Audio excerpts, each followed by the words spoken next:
Assalamualaikum warahmatullahi wabarakatuh. Di sini kami akan menjelaskan tugas dari Bapak Dudi Sunardi, pelajaran sejarah Indonesia tentang perlawanan rakyat terhadap penjajahan Belanda. Pada awalnya, Belanda datang ke Indonesia hanya untuk berdagang. Faktor khusus yang menyebabkan bangsa Belanda harus melakukan penjajahan samudra adalah ditutupnya pelabuhan Lisabon bagi para pedagang Belanda. Belanda berhasil menguasai berbagai wilayah yang ada di Indonesia. Salah satunya adalah dengan menggunakan strategi divide et impera atau adu domba. Belanda membela salah satu pihak yang bersengketa, kemudian mengambil keuntungan dari konflik inter dalam sebuah wilayah. Kemudian Belanda memaksa untuk memonopoli perdagangan yang ada di Indonesia. Tanggapan rakyat Indonesia dengan sikap Belanda kemudian dengan mengadakan berbagai perlawanan fisik. Ciri perjuangan bangsa Indonesia melawan Belanda sebelum abad ke-20 adalah 1. Bersifat kedaerahan, 2. Perjuangan berupa fisik, 3. Tergantung pada pemimpin, 4. Sering gagal karena berbagai kendala, salah satunya persenjataan, 5. Tidak adanya persatuan yang kuat hingga mudah diadu domba, 6. Bersifat propodik yang artinya tidak berorganisir dengan baik, 7. Belum ada tujuan yang jelas. Berbagai perlawanan yang terjadi pada masa penjajahan Belanda antara lain Perang Paderi tahun 1803 sampai 1838. Perang Paderi merupakan perang yang dipimpin oleh Tuanku Imam Bonjol melawan pemerintah kolonial Belanda.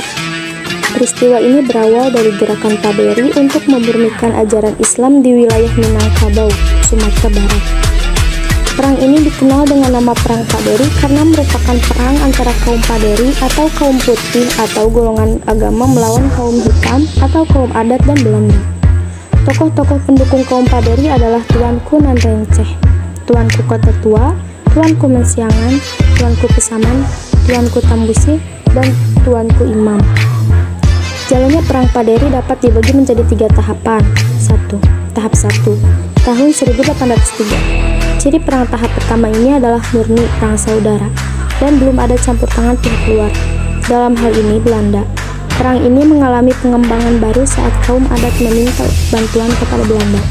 Sejak itu dimulailah Perang Paderi melawan Belanda. Tahap 2, tahun 1822. Tahap ini ditandai dengan meredanya pertempuran karena Belanda yang makin melemah berhasil mengadakan perjanjian dengan kaum Paderi. Pada tahun 1825, berhubung dengan adanya perlawanan Diponegoro di Jawa, pemerintah Hindia Belanda dihadapkan pada kesulitan baru. Kekuatan militer Belanda terbatas dan harus menghadapi 2 perlawanan besar, yaitu perlawanan kaum Paderi dan perlawanan Diponegoro. Oleh karena itu, Belanda mengadakan perjanjian perdamaian dengan kaum Paderi. Perjanjian tersebut adalah Perjanjian Masang 1825 yang berisi masalah gencatan senjata di antara kedua belah pihak. Setelah Perang Diponegoro selesai, Belanda kembali menggempur kaum Paderi di bawah pimpinan Letnan Kolonel Elot tahun 1831. Kemudian disusul oleh pasukan yang dipimpin Mayor Michiels. Tahap 3, tahun 1832.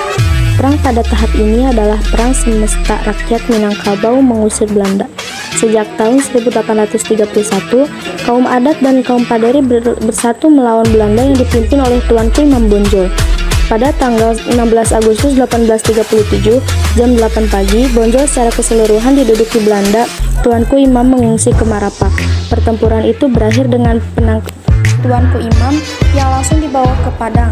Selanjutnya atas perintah Let Michiels, Tuanku Imam diasingkan ke Cianjur, Jawa Barat pada tahun 1838. Kemudian pada tahun 1839 dipindahkan ke Ambon. 3 tahun kemudian dipindahkan ke Manado sampai meninggal pada tanggal 6 November 1964 pada usia 92 tahun. Yang kedua, perlawanan yang terjadi pada masa penjajahan Belanda adalah Perang Puputan Jagaraga di Bali. Pada tahun 1844, sebuah kapal dagang Belanda kandas di daerah Perancak, daerah Jembara, yang saat itu berada di bawah kekuasaan Kerajaan Buleleng. Kerajaan-kerajaan di Bali termasuk Buleleng pada saat itu memberlakukan hak tawan karang. Dengan demikian, kapal dagang Belanda tersebut menjadi hak kerajaan Buleleng. Pemerintah kolonial Belanda memprotes Raja Buleleng yang dianggap merampas kapal Belanda, namun tidak dihiraukan. Insiden inilah yang memicu pecahnya Perang Bali atau dikenal juga dengan nama Perang Jagaraga. Belanda melakukan penyerangan terhadap Pulau Bali pada tahun 1846. Yang menjadi sasaran pertama dan utama adalah Kerajaan Buleleng. Patih I Gusti Ketut Jelantik beserta pasukan menghadapi serbuan Belanda dengan gigih. Pertempuran yang begitu heroik terjadi di Jagaraga yang merupakan salah satu benteng pertahanan Bali. Belanda melakukan serangan mendadak terhadap pasukan Bali di benteng Jagaraga. Dalam pertempuran tersebut, pasukan Bali tidak dapat menghalau pasukan musuh. Akhirnya pasukan I Gusti Ketut Jelantik terdesak dan mengundurkan diri ke daerah luar benteng Jagaraga. Waktu benteng Jagaraga jatuh ke pihak Belanda, pasukan Belanda dipimpin oleh Jenderal Mayor A.F. Hel dan sebagai wakilnya adalah Van Swieten. Raja Buleleng dan Patih dapat meloloskan diri dari kepungan pasukan Belanda menuju Karangasem. Setelah Buleleng secara keseluruhan dapat dikuasai, Belanda kemudian berusaha menaklukkan kerajaan-kerajaan lainnya di Pulau Bali. Ternyata perlawanan segit dari rakyat setempat membuat pihak Belanda cukup kewalahan. Perang Puputan pecah di mana-mana, seperti Perang Puputan Kusamba 1849, Perang Puputan Bandung 1906, dan Perang Puputan Kelungkung 1908. Perlawanan Patimura terhadap Belanda. Ketika Belanda kembali berkuasa di Maluku pada tahun 1817, monopoli diberlakukan lagi sistem ekonomi uang kertas yang sangat dibenci dan keluar perintah sistem kerja paksa. Belanda tampaknya juga tidak mau mengkoyong dan memperhatikan keberadaan gereja Protestan dan pengelolaan sekolah-sekolah Protestan secara layak. Inilah penyebab utama meletusnya Perang Maluku yang dipimpin Kapitan Patimura. Pada tanggal 15 Mei 1817, pasukan Patimura mengadakan penyerbuan ke benteng Durstede. Dalam penyerangan tersebut, benteng Durstede dapat diduduki oleh pasukan Patimura. Bahkan Residen Van den Berg beserta keluarganya tewas.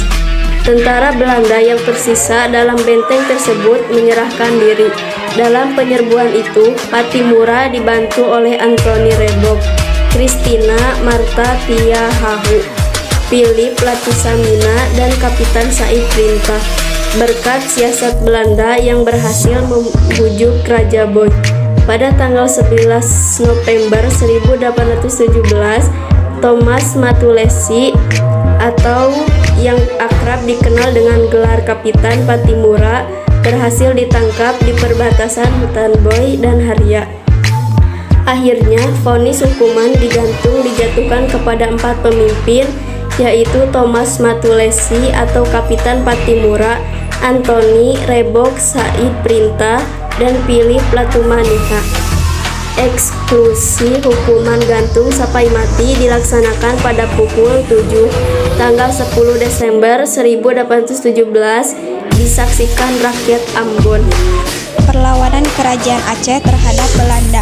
Penandatanganan Traktat Sumatera antara Inggris dan Belanda pada tahun 1871 membuka kesempatan kepada Belanda untuk mulai melakukan intervensi Kerajaan Aceh. Belanda menyatakan perang terhadap Kerajaan Aceh karena Kerajaan Aceh menolak dengan keras untuk mengakui kedaulatan Belanda. Inilah awal pertempuran terjadi antara pasukan Aceh dengan sebagian tentara Belanda yang mulai mendarat di Aceh. Dalam pertempuran itu, pasukan Aceh mundur ke kawasan Masjid Raya. Pasukan Aceh tidak semata-mata mundur tapi juga sempat memberi perlawanan sehingga Mayor Jenderal Kohler sendiri tewas. Dengan demikian, Masjid Raya dapat direbut kembali oleh pasukan Aceh. daerah-daerah di kawasan Aceh bangkit melakukan perlawanan. Para pemimpin Aceh yang diperhitungkan Belanda adalah Cut Nyadin, Tengku Umar, Tengku Cik Ditiro, Tengku Cik Bugas, Habib Abdurrahman, dan Cut Mutia. Belanda mencoba menerapkan siasat konsentrasi sel-sel, yaitu sistem garis pemusatan di mana Belanda memusatkan pasukannya di benteng-benteng sekitar kota termasuk Kutaraja. Belanda tidak melakukan serangan ke daerah-daerah tetapi juga mempertahankan kota dan pos-pos sekitarnya. Namun siasat ini tetap tidak berhasil mematahkan perlawanan rakyat Aceh. Kegagalan-kegagalan tersebut menyebabkan Belanda berpikir keras untuk menemukan siasat baru. Untuk itu, Belanda memerintahkan Dr. Snok Voortgronje yang paham tentang agama Islam untuk mengadakan penelitian tentang kehidupan masyarakat Aceh. Dr. Snok Voortgronje memberi saran dan masukan kepada pemerintah Hindia Belanda mengenai hasil penyelidikannya terhadap masyarakat Aceh yang ditulis dengan judul De at the Hearts. Berdasarkan kesimpulan Dr. Snok Voortgronje, pemerintah Hindia Belanda memperoleh petunjuk bahwa untuk menaklukkan Aceh harus dengan siasat kekerasan. Pada tahun 1899, Belanda mulai menerapkan siasat kekerasan dengan melakukan serangan besar-besaran ke daerah-daerah pedalaman. Serangan-serangan tersebut dipimpin oleh KIX. Tanpa mengenal peri kemanusiaan, pasukan Belanda membinasakan semua penduduk daerah yang menjadi targetnya. Satu persatu para pemimpin perlawanan rakyat Aceh menyerah dan terbunuh. Dalam pertempuran yang terjadi di Labo, Tengku Umar gugur. Jatuhnya benteng Kitoro pada tahun 1904 memaksa Aceh harus menandatangani plakat pendek atau perjanjian singkat Korte Verklaring. Biarpun secara resmi pemerintah Hindia Belanda menyatakan perang Aceh berakhir pada tahun 1900, dalam kenyataannya tidak. Perlawanan rakyat Aceh terus berlangsung sampai tahun 1912. Bahkan di beberapa daerah tertentu di Aceh masih perlawanan sampai menjelang Perang Dunia II tahun 1939. Perang Tapanuli pada tahun 1878 sampai 1907. Pada tahun 1878, Belanda mulai dengan gerakan militernya menyerang daerah Tapanuli, sehingga meletus Perang Tapanuli dari tahun 1878 sampai tahun 1907. Perlawanan Belanda di daerah Tapanuli dipimpin oleh Si Singamangaraja XII. Sebab-sebab terjadinya Perang Batak atau Perang Tapanuli. Raja Si Singamangaraja XII menentang dan menolak daerah kekuasaannya di Tapanuli Selatan dikuasai Belanda. Belanda ingin mewujudkan Pax Nederlandica atau menguasai seluruh Hindia Belanda. Si Singamangaraja XII, pada masa pemerintahan Si Singamangaraja XII, kekuasaan kolonial Belanda mulai memasuki daerah Tapanuli. Belanda ingin mewujudkan Pax Nederlandica yang dilakukan dengan berlindung di balik kegiatan Zending yang mengembangkan agama Kristen. Belanda menempatkan pasukannya di Tarutung dengan dalih melindungi penyebar agama Kristen. Si Singamangaraja XII tidak menentang usaha-usaha mengembangkan agama Kristen, tetapi ia tidak bisa menerima tertanamnya kekuasaan Belanda di wilayah kekuasaannya. Menghadapi perluasan wilayah pendudukan yang dilakukan oleh Belanda, pada bulan Februari 1878, Si Singamangaraja XII melancarkan serangan terhadap pos pasukan Belanda di Bahal, Batu, dan Teruntuk atau Tapanuli Utara. Pertempuran merebak sampai ke daerah Buntur, Bahal Batu, Balige, Siborang-Borang, dan Lumban Julu. Dengan gigih rayak setempat, perjuang saling bahu-membahu berlangsung sampai sekitar 7 tahun. Tetapi, karena kekurangan senjata, pasukan Si Singamangaraja XII semakin lama semakin terdesak. Bahkan terpaksa ditinggalkan dan perjuangan dilanjutkan ke tempat lain. Dalam keadaan yang lemah, Si Singamangaraja XII bersama putra-putri dan pengikutnya mengadakan perlawanan. Dalam perlawanan ini, Si Singamangaraja dan seorang putrinya, Lapian, serta 2 putranya, Sultan Nagari dan Patuan Anggi gugur. Dengan gugurnya Si Singamangaraja XII, maka seluruh daerah Batak jatuh ke tangan Belanda. Perlawanan Antasari terhadap pemerintah Belanda. Campur tangan pemerintah Belanda dalam urusan pergantian kekuasaan di Banjar merupakan bilang perpecahan.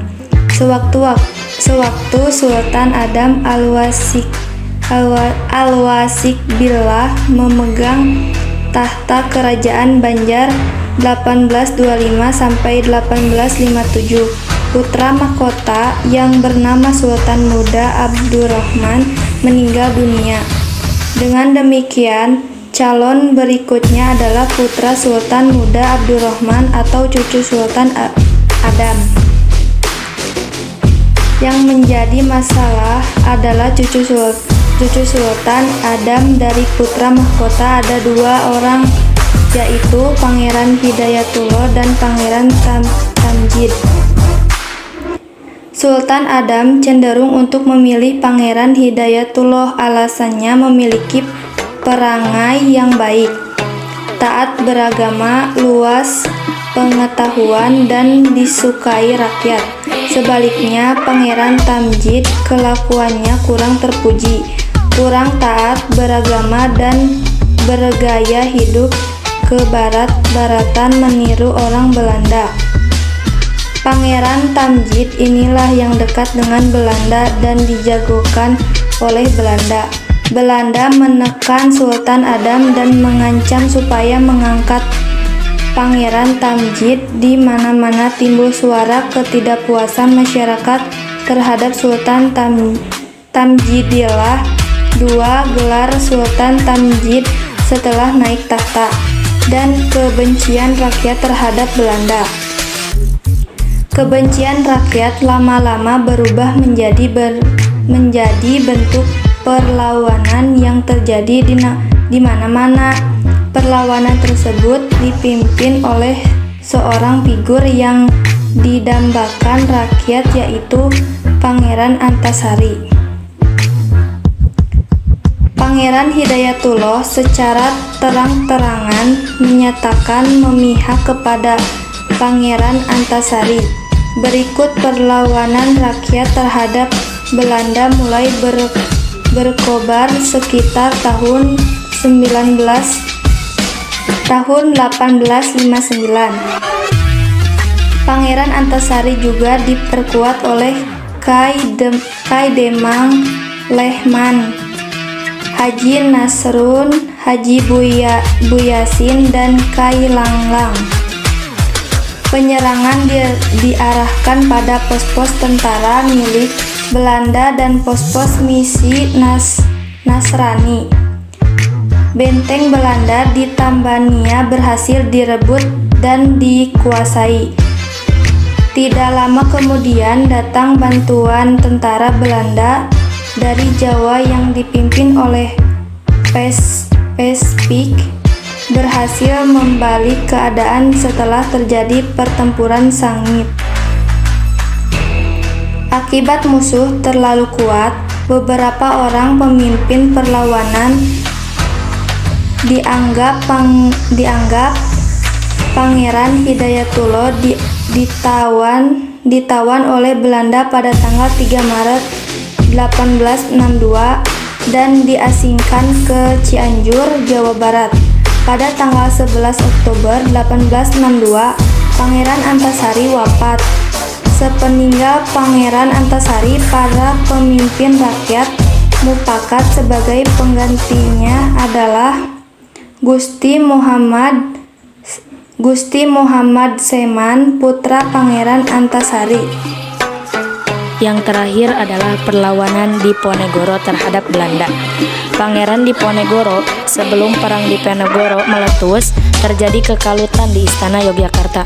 Ketegangan mulai timbul ketika Sultan Hamengkubuwono II memecat dan menggeser pegawai istana dan bupati-bupati yang dahulu dipilih oleh Sultan Hamengkubuwono I. Kekacauan dalam istana semakin besar ketika mulai ada campur tangan Belanda. Tindakan sewenang-wenang yang dilakukan Belanda menimbulkan kebencian rakyat. Kondisi ini memuncak menjadi perlawanan menentang Belanda. Sebab-sebab umum perlawanan Diponegoro. Kekuasaan Raja Mataram semakin lemah, wilayahnya dipecah-pecah. Belanda ikut campur tangan dalam urusan pemerintahan dan pengangkatan raja pengganti. Kaum bangsawan sangat dirugikan karena sebagian besar sumber penghasilannya diambil alih oleh Belanda.